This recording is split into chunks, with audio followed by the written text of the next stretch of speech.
Hello दोस्तों, welcome to this video. This video is part of a 10 minute a day series for the JAIIB exam. और इस video में हम आई and IFS के बहुत important topic non banking financial companies NBFCs इससे related discussion करने वाले हैं। Is this topic really important from the exam point of view? किस तरह का क्वेश्चन एग्जाम में आ जाता है और इस टॉपिक को हमें कितने डेप्थ में प्रिपेयर करना है, ये सारी चीजें आपको इस वीडियो में पता चलेंगी। तो please stay tuned till the end of this video. अब जेआईबी एग्जाम की प्रिपरेशन अगर आप कर रहे हैं तो आपको एक चीज तो पता होगा कि प्रीवियस ईयर क्वेश्चंस बहुत ज्यादा इंपॉर्टेंट है आपके एग्जाम पॉइंट ऑफ व्यू से। इनसे derived most important topics and MCQs, इन चीजों को एक साथ हमने एक पीडीएफ में जो है कोलेट किया है। तो इस पीडीएफ को आप डाउनलोड कर सकते हैं by clicking the link given in the description of this video. Okay, तो यहां पर हम एनबीएफसी से रिलेटेड इंट्रोडक्शन यानी कि non banking financial companies actually होते क्या है, ये chapter 25 of I and IFS उसमें आपको देखने को मिलेगा मॉड्यूल सी में।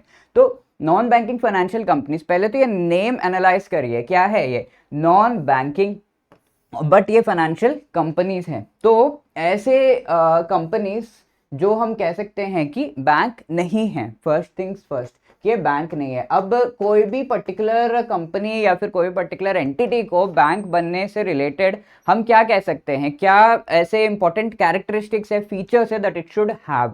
सबसे पहली बात, it should be registered, it should be recognised under the Banking Regulation Act. ठीक है, ये चीज है। तो बैंकिंग रेगुलेशन एक्ट के अंदर ये जो एनबीएफसीज है वो नहीं आते, right? NBFCs do not come under the Banking Regulation act. These are established as per the Companies Act. That is why NBFC के नेम में आप देख सकते हैं कंपनीज, ये चीज जुड़ा हुआ है। फर्स्ट ऑफ ऑल तो नेम को एनालाइज करना है। तो it is not part, it is not established as per the Banking Regulation Act. अब दूसरी चीज ये है कि ये बैंक टाइप एक्टिविटीज करने चाहिए। अब बैंक टाइप एक्टिविटीज कहां पर डिफाइंड है? आपके बैंकिंग रेगुलेशन एक्ट के सेक्शन 5 में ही बैंक के एक्टिविटीज क्या है, सॉरी सेक्शन 6 में ही बैंक के एक्टिविटीज क्या है, ये चीज डिफाइन किया गया है। तो एनी एंटिटी मोस्टली अगर हम देखें which takes deposits from the public and generally public या फिर other entities and it is providing loans, advances, it does some investments, तो that is called the bank या बैंकिंग कंपनी से कहते हैं। तो इस तरीके से बैंक को डिफाइन किया गया। Yes, NBFCs do perform bank like activities, so that is why इन्हें फाइनेंशियल कंपनीज कहा गया, because there are other companies जो कि नॉन फाइनेंशियल होते हैं, फाइनेंशियल एक्टिविटीज नहीं कैरी आउट करते। तो these particular entities actually carry out financial activities. क्या है वो? या तो वो डिपॉजिट लेंगे, डिपॉजिट टेकिंग या नॉन डिपॉजिट टेकिंग होते हैं, आगे हम टाइप्स में देखेंगे, या नहीं, but they will take some money, इधर बैंक से लोन लेना या जनरल पब्लिक से डिपॉजिट्स लेना, लेकर मेन काम उनका होता है लोन्स देना। ठीक है, किसी को एडवांस देना, क्या इन्वेस्ट करना। तो ये चीज़ें इनके मेन वर्क है। तो अंडरस्टूड द फर्स्ट, ये जो एनबीएफसी का फुल फॉर्म है उससे हमने ब्रेक डाउन करके समझने की कोशिश की कि एनबीएफसी होता क्या है। फर्स्टली नॉन बैंकिंग, बिकॉज ये बैंकिंग रेगुलेशन एक्ट के तहत एस्टैब्लिश नहीं है। फाइनेंशियल कंपनी, बिकॉज ये बैंक लाइक एक्टिविटीज तो कर रहा है। And it is called company because it is established as per the Companies Act 2013. Please remember this thing. And ये चैप्टर आपके लिए, अब ये इसका डेफिनेशन अगर हमने समझ लिया तो ये चैप्टर आपके लिए काफी इजी हो जाएगा। कैसे इजी हो जाएगा? बिकॉज इसमें अगर हम सबसे पहले डेफिनेशन तो हमने समझ लिया, फिर इसके टाइप्स देखेंगे and at the end chapter में होगा क्या, रूल्स एंड रेगुलेशंस होंगे, राइट? तो एक एक करके वीडियोस जो हमारे आते जाएंगे तो आराम से आप उन्हें समझ सकते हैं। तो NBFC initial part we have seen, definition तो ऑलमोस्ट हमने कवर कर लिया। अब आगे और भी डिटेल में देखेंगे कि क्या एक्टिविटीज ये कर सकते हैं all in this video.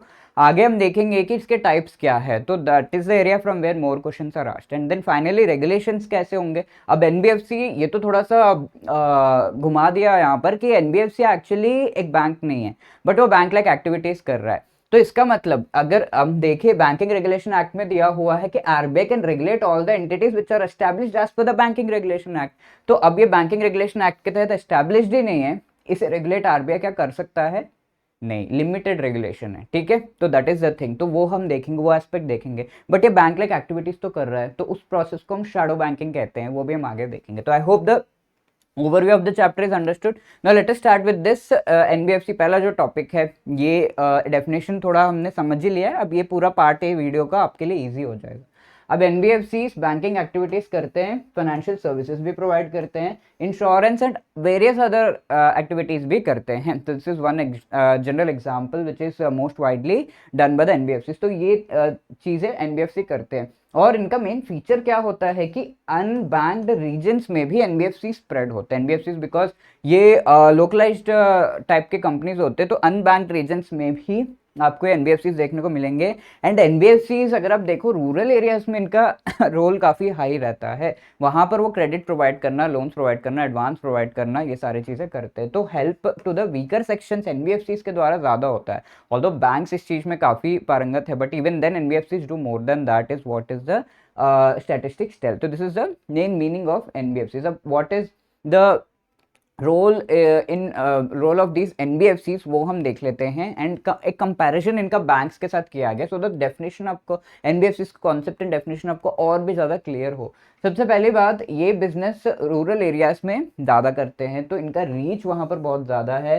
Proximity यानी कि very close to the rural customers ये अपने एक्टिविटीज़ करते हैं। इवन अर्बन एरियाज में भी है तो कस्टमर्स के काफ़ी क्लोज है। अभी क्लोज होने का, प्रॉक्सिमिटी ज़्यादा होने का मतलब क्या है? बैंक्स में थोड़ा फॉर्मल एनवायरनमेंट रहता है, एनबीएफसीज में उतना फॉर्मल नहीं होता। And that is why various जो प्रोसीजर्स है बहुत ज़्यादा डिटेल नहीं है, तो और थोड़ा एनबीएफसीज में रिलेशनशिप्स भी क्लोजर जो है बन जाते हैं। तो that is what is called the proximity to customers, understand the end उन्हें एंड थोड़ी फ्लेक्सिबिलिटी भी है बिकॉज रेगुलेशन थोड़ा कम है, obviously that gives a little more flexibility and customer specific products जो है प्रोवाइड कर सकते हैं। तो that is the thing, that is why they are able to innovate also.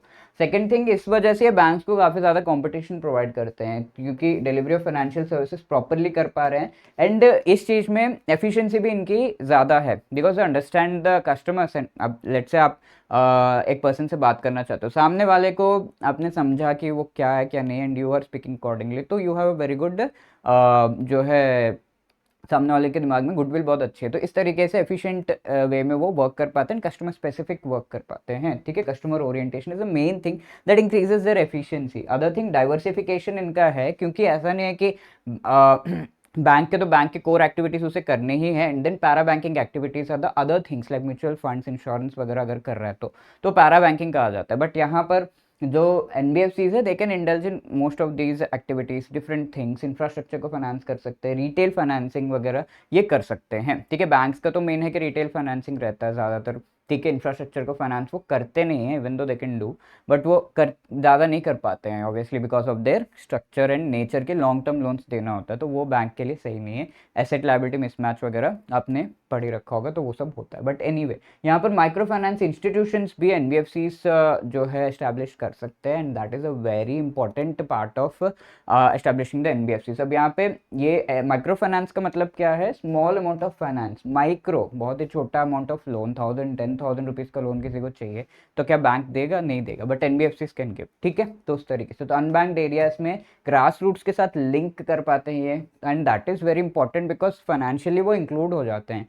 अब इनको मनी रिलेटेड ट्रांजैक्शंस किसी बहुत ही दूर दराज के रूरल एरिया में करना है तो उनका बैंक अकाउंट ये फर्स्ट ओपन करवाएंगे, या फिर in some other way they will make them part of the, by giving loan and all they will make them part of the financial system। तो फाइनेंशियल इंक्लूजन हो रहा है and recovery machinery भी strong है इनकी। ठीक है, banks में एक फॉर्मल रिलेशनशिप होने की वजह से लीगली प्रोसीड करना पड़ता है, बट वहाँ एनबीएफसी प्रॉक्सिमिटी ज़्यादा है, कस्टमर्स के साथ जो है क्लोजनेस ज़्यादा है, तो ऐसे केस में they are able to find out कि ये पर्टिकुलर कस्टमर जिसने डिफॉल्ट किया उससे रिलेटेड इन्फॉर्मेशन उनको जल्दी मिल जाती है, एंड कोएर्सिव मेथड्स भी यूज़ करने की ज़रूरत नहीं पड़ती, ज़्यादातर लीगल प्रोसीजर्स में जाने की बहुत ज़्यादा ज़रूरत नहीं पड़ती है, एंड रिकवरी मैकेनिज्म इसलिए स्ट्रॉन्ग है इनका। तो these are the features of NBFCs. I hope इससे डेफिनेशन एंड इनके फीचर्स काफ़ी ज़्यादा क्लियर हैं। ये चीज़ें आपके एग्जाम में आ जाए तो you will be able to pick the right answer. Now such a question can be asked, ये देखिए, which among the following is the correct feature of the NBFCs. ठीक है, तो प्रॉपरली इसको देखिए and you have to answer this question in the comment section.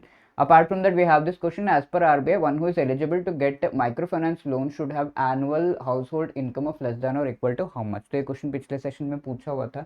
So the correct answer here is B, 3 lakh rupees। ठीक है, तो that is the right answer। If you have answered B, congratulations। And इसके अलावा let me tell you, EduTap has come up with wonderful courses for you। जो भी लोग initially beginning में prepare कर रहे हैं या फिर जिन्होंने पहले भी एग्जाम दे रखा है, सभी के लिए मेनली आई वुड से हमारा master course would be really helpful for you. इसमें कॉम्प्रहेंसिवली पूरे सिलेबस को अच्छे से डिटेल में कवर किया गया, all the updates everything has been done through concept classes, जो शॉर्ट रिकॉर्डेड वीडियोस होते हैं। आप अपने कम्यूट टाइम या ब्रेक टाइम को यूटिलाइज करके छोटे छोटे 15-20 मिनट के वीडियोस देखकर आप उस चैप्टर को कब कंप्लीट कर जाएंगे आपको पता भी नहीं चलेगा। तो आराम से आप छोटे छोटे वीडियोस देखें एंड ये कंप्रहेंसिवली पूरा सिलेबस चारों कंपोनेंट्स का कवर कर सकते हैं। कॉन्सेप्ट नोट्स चैप्टर वाइज, क्योंकि एग्जाम से पहले वीडियोस फिर देखना तो डिफिकल्ट है, तो नोट्स आप रिवाइज कर सकते हैं। And mock test each and every chapter wise MCQs and full length mock test आपको प्रोवाइड किया गया, 100 क्वेश्चन 100 मार्क्स 2 आवर्स का ड्यूरेशन, जैसे एक्चुअल एग्जाम में होता है वो भी है। तो अच्छा प्रैक्टिस है। एंड एग्जाम से पहले रिवाइज करने के लिए सर सारी चीज़ें फिर कैसे हम वीडियोस देखें, तो you have live classes, most important topics आपको रिवाइज कराए भी जाते हैं बिफोर द एग्जाम, तो यू नीड नॉट वरी, पहले आपने पढ़ लिया फिर एग्जाम से पहले रिविजन आपको हमने करा दिया लाइव क्लासेस के थ्रू। अब हमारा लाइव क्रैश कोर्स भी अवेलेबल है, जिसमें लाइव क्लासेस के थ्रू मोस्ट इंपॉर्टेंट टॉपिक्स जो है आपको पढ़ाए जाते हैं। यहाँ पर रिकॉर्डेड वीडियोस नहीं है, but concept notes, previous year questions वो तो यहाँ पर भी, and full length mock test and each and every chapter wise MCQs आपको मिल रहे हैं। अब ये जो मास्टर कोर्सेज में 8 एंड 12 मंथ्स का वेरिएंट है, एंड JIB 75 कोड यूज़ करके आपको 75% का डिस्काउंट भी मिल रहा है। अब इसमें आपको JIB 80 कोड यूज़ करके 80% डिस्काउंट मिल रहा है, ठीक है। अब ये master course let me tell you, ये सिंगल कंपोनेंट्स के लिए भी है, लाइक I&IFS का अलग से चाहिए, बाकी हो गए मेरे, ये बचा है खाली, तो उसके लिए भी अलग अलग है, PPB, AFM, RBWM चारों के लिए कोर्सेज अवेलेबल है, ओके। अब इसके अलावा अगर आपके कोई भी डाउट्स है, कुछ पूछना है, कुछ क्वेरी है, you can always call us on this number, ठीक है। इस नंबर पे आप हमें कॉल कर सकते हैं 8146207241, या फिर you can drop a mail at hello@edutap.co.in। Wishing you all the best, thank you so much.